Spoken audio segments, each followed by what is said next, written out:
Hello.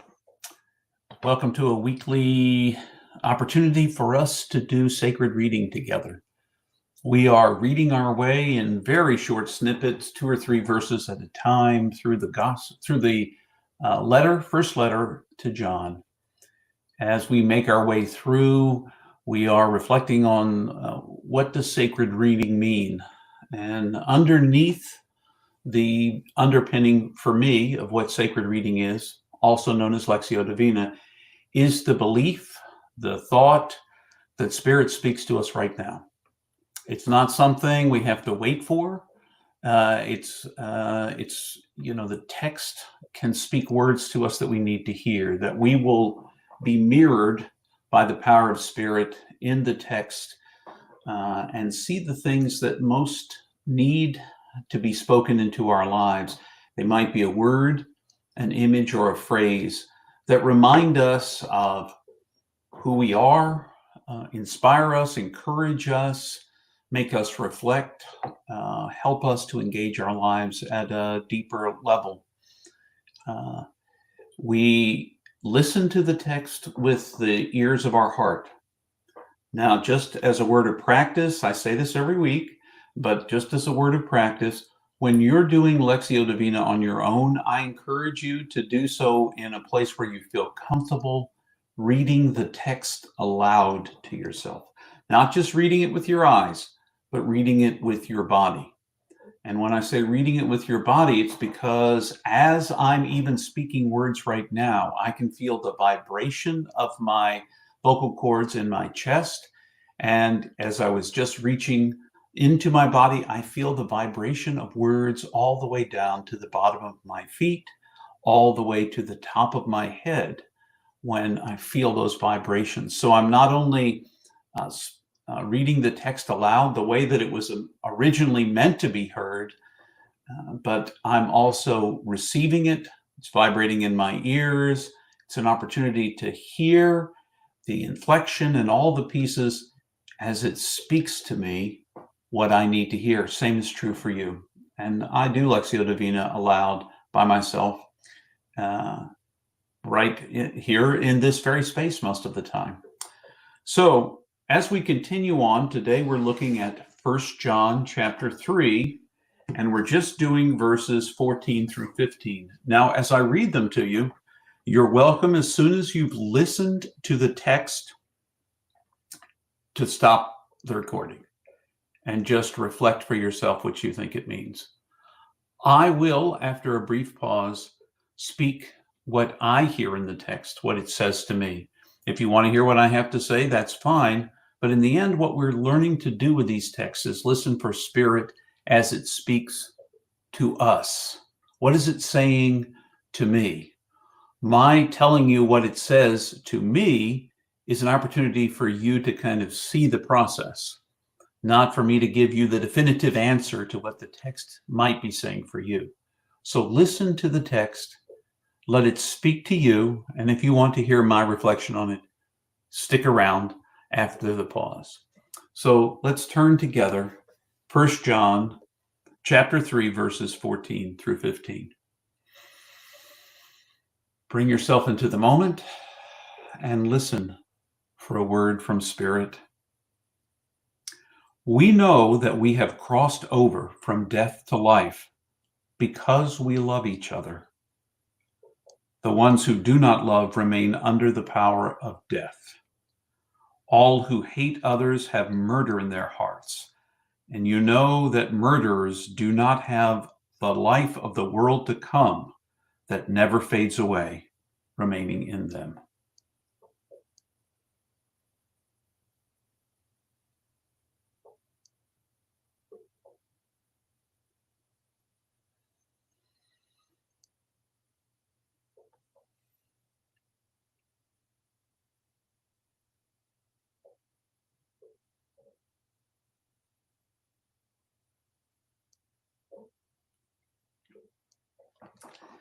For me, the image that spoke in this particular text was crossing over. And what's interesting to me about this particular text is it says, we know that we have crossed over from death to life. Not that we will cross over from death to eternal life somewhere down the road, that we have crossed over from death to life. We know it because we love each other. That first sentence just jumped out on the page. We know that we have crossed over from death to life because we love each other.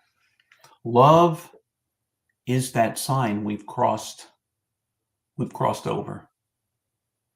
When we stop feeling the deep need within us to hate the other for their differences to us, or quite frankly, most often the people we hate the most are probably the people most like us, or that contain some aspect of us that we don't like about ourselves. And it's so much easier to dislike them than it is to deal with it within us.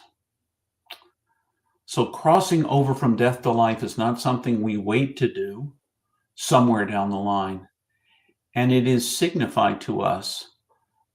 We see it when we love each other. Anyone who hates still remains in death. That's what the text goes on to say.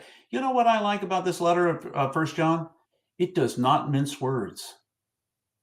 If we think that we have crossed from death to life and yet still harbor any kind of hate, we are most likely mistaken. We are most likely mistaken.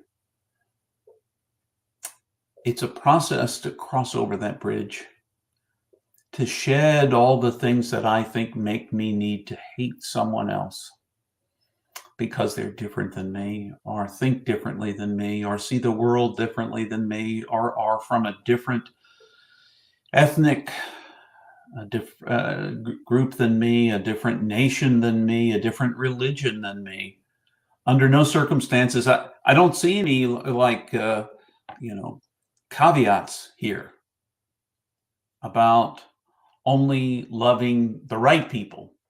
It's about loving all people. Loving each other is a sign that we have crossed from death to life. And hate really is a kind of death, isn't it? Hate really is a kind of death that sucks us down with it and leaves us kind of empty inside. But true life is filled with love. True life is filled with love. What a beautiful and powerful sentiment to know, not to think, but to know we have crossed from death to life because we love one another. I don't always know that because I don't always love the other. This is a call out for me to be careful about those feelings that I might harbor towards anyone in this world who is different than me or sees the world different than me. And I don't always appreciate being called out, but I am thankful that I am loved enough that I am called out and reminded that I can cross from death to life. And I'll know it when I love the other. I'll know it. So, I don't know what you heard.